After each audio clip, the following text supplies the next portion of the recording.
ओम शांति। सबके जो पिता हैं उनके नाम, रूप और कर्तव्य कौन से हैं? शिवरात्रि के महत्वपूर्ण अवसर पर एक विचित्र बात हमें याद हो आती है।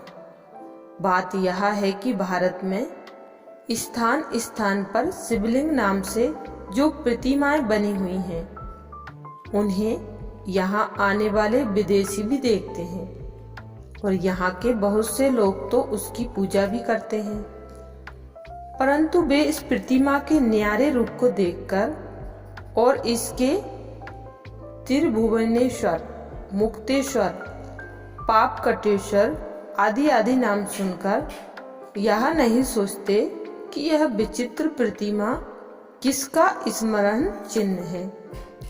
एक उदाहरण द्वारा इस बात को स्पष्ट करना अधिक ठीक रहेगा।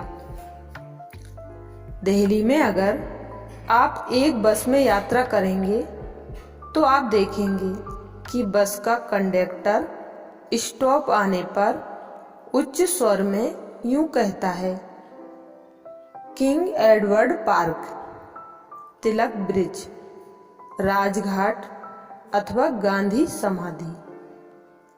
एडवर्ड पार्क का नाम सुनते ही सब यात्री समझ जाते हैं कि इंग्लैंड के सम्राट एडवर्ड का यहाँ पर बुत होगा, अथवा यह बाग एडवर्ड की स्मृति में बनाया गया होगा। तिलक ब्रिज, यह नाम सुनते ही मन में यह स्मरण हो आता है कि तिलक जी गीता प्रेमी थे। उन्होंने गीता पर एक विद्वत्तापूर्ण टीका लिखी और देश की स्वतंत्रता के संग्राम में विशेष भाग लिया। इसी प्रकार राजघाट या गांधी समाधि का नाम सुनते ही मनुष्य का मन यह कह उठता है कि गांधी जी स्वतंत्रता संग्राम के एक अग्रणी सेनानी थे, जिन्हें बापूजी के नाम से भी लोग पुकारते थे और जिन्हें आज लोग राष्ट्रपिता की उपाधि देते हैं। अब इन उदाहरणों को ध्यान में रखते हुए सोचिए कि आज जब कोई विदेशी अथवा भारतीय किसी मंदिर में शिवलिंग की प्रतिमा देखता है, तब भला उसके मन में कौन सा दिव्य इतिहास याद हो आता है? क्या वे जानते हैं कि शिव जी ने भारत को दुख एवं अशांति से स्वतंत्रता दिलाई, जिसके कारण अर्थात सबका कल्याण किया? उन्हें लोग शिव नाम से याद करते हैं। विचार करने पर आप इसी निर्णय पर पहुंचेंगे कि लोगों की स्मृति पट पर शिवलिंग के बारे में कोई भी स्पष्ट कहानी अथवा ऐतिहासिक वार्ता अंकित नहीं है। जब लोग सरदार पटेल, शिवाजी, महात्मा गांधी, लोकमान्य तिलक आदि आदि के बुत देखते हैं तो वे उन्हें प्रसिद्ध ऐतिहासिक व्यक्ति मानते हैं और वे झट उनकी आकृति से उनके बुत को भी पहचान जाते हैं और उनके कर्तव्य भी उन्हें याद हो आते हैं। परंतु शिवलिंग की तो कोई दैहिक आकृति है नहीं और ना ही प्राप्त इतिहास में उसका कुछ उल्लेख है। इसलिए लोग शिव के बारे में स्पष्ट रूप से कुछ भी नहीं जानते। आप देखिए कि टूरिस्ट गाइड जब यात्रियों को दिल्ली में राजघाट और कुतुब मीनार और आगरा में ताजमहल आदि आदि स्थानों पर ले जाते हैं, तो वे उनसे संबंधित व्यक्तियों का रुचिकर इतिहास यात्रियों को बताते हैं। अब यदि वे यह जानते होते कि शिवलिंग किस परम माननीय की प्रतिमा अथवा दिव्य स्टैच्यू है और उसको अमरनाथ, सोमनाथ, मुक्तेश्वर आदि आदि नाम क्यों दिए गए हैं, तो वे अन्य सभी स्मरण स्थल अथवा स्मारकों से पहले तो देशी व विदेशी यात्रियों को शिव समाधि अर्थात शिवलिंग के निकट ले जाते और उसका मधुर एवं महत्वपूर्ण परिचय देते। लेकिन शिव का तो परिचय देने वाला कोई भी टूरिस्ट गाइड नहीं है। शिव की प्रतिमा पहले पहले किसने स्थापित की? शिवरात्रि का उत्सव क्यों मनाया जाता है? शिव के विशेष क्या कर्तव्य हैं? इन बातों पर तो कोई भी विवेक संगत प्रकाश नहीं डालता। तभी तो आज शिवरात्रि का त्योहार बहुत थोड़े से लोग मनाते हैं।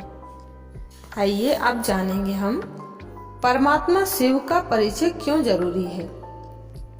शिव की महिमा में लोग गीत गाते हुए कहते हैं, तुम ही हो माता पिता, तुम ही हो बंधु सखा, तुम ही हो।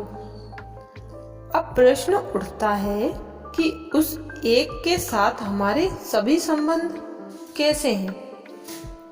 फिर भक्त लोग कहते हैं ओम नमः शिवाय।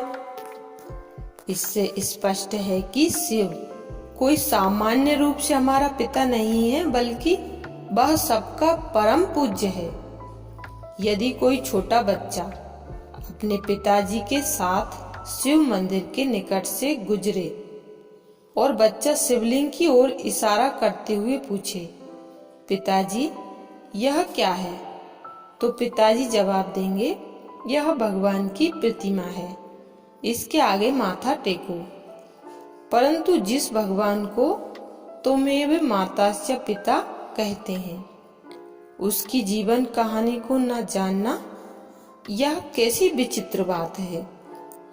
लौकिक माता पिता का तो परिचय सबको होता है, परंतु जिस पिता के नाम ही है मुक्तेश्वर, पापकटेश्वर, त्रिभुवनेश्वर, उस पिता को न जानना यह कितनी बड़ी भूल है। मनुष्य बाजार में जाता है तो देखता है कि किसी जगह पर यह साइन बोर्ड लगा है, श्यामलाल आर्किटेक्ट। दूसरी दुकान पर लिखा है मनमोहन डेंटिस्ट। तीसरी दुकान पर लिखा है इलेक्ट्रीशियन। तो वह इन व्यवसाय वालों को याद रखता है, ताकि अगर दांतों में कभी दर्द हो तो वह उस डॉक्टर के पास जाकर इलाज कराएगा। जब मकान का नक्शा बनवाना होगा तो उस आर्किटेक्ट के पास जाकर नक्शा बनवा आएगा, और अगर बिजली संबंधी कोई कार्य कराना होगा तो उस इलेक्ट्रीशियन के पास पहुंचेगा। परंतु जैसे उन व्यक्तियों के वह व्यावसायिक नाम हैं, वैसे शिव के तो ऐसे अनेक कर्तव्यवाचक नाम हैं, जिनसे सिद्ध होता है कि शिव दुखहर्ता, सुखकर्ता, पापों से मुक्त करने वाले, मनुष्य का कल्याण करने वाले, अमृत पिलाने और काल कंटक तथा संकट दूर करने वाले हैं। तब भला मनुष्य शिव के इन नामों रूपी साइन बोर्डों की ओर क्यों नहीं ध्यान देता है? वह परमात्मा शिव के कर्तव्यवाचक नामों को जानते हुए भी उसके पास क्यों नहीं पहुंच पाता? जबकि आज वह दुखी है और सुख चाहता है, तो वह परमपिता शिव से सुख क्यों नहीं प्राप्त करता? शिव के बारे में युक्ति प्रसिद्ध है कि शिव के भंडारे भरपूर, कालकंटक दूर।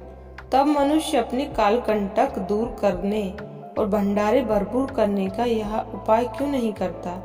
यदि उसे यह परिचय होता तो आज रौनक ही कुछ और होती।